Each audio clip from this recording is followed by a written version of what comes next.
people have unrealistic expectations of cops, and it's really, really hard to go from a call where some kid died in a pool, and then you got to go back on 10-8.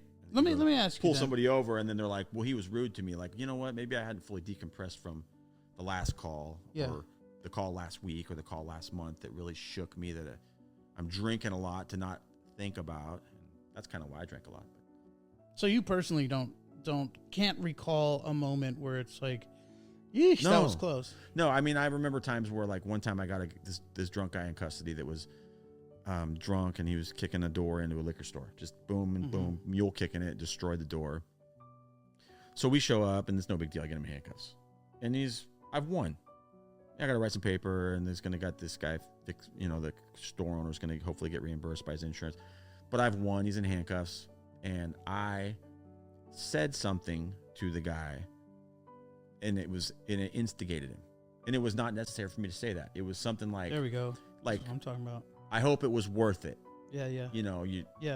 The dumb shit you just did. I hope it was worth it. Yeah. And now you got to go to jail. And basically there was no need for it. Right. Okay. It wasn't abusive. It wasn't anything like that. I appreciate that. But then appreciate you sharing that spawned his behavior just turning into this whole spiraling shit show. Yeah. And then, like, hours and hours and hours later, I'm realizing, like, realize when you've won. Yeah. And shut up. Yeah.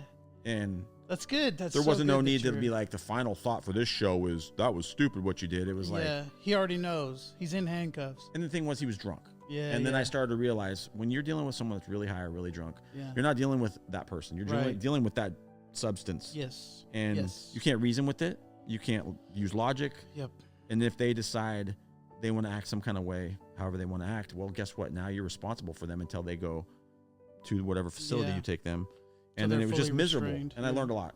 So yeah. Well, thank you. I that's what I was looking for, man. A bit of vulnerability, a mistake that a cop makes, and how does that play out long term? Is that something that, are you trained to sort of like, forget about it? Or is it like, all right, let's look at that. Let's think about how we can fix that for next time, or get ahead of it next time.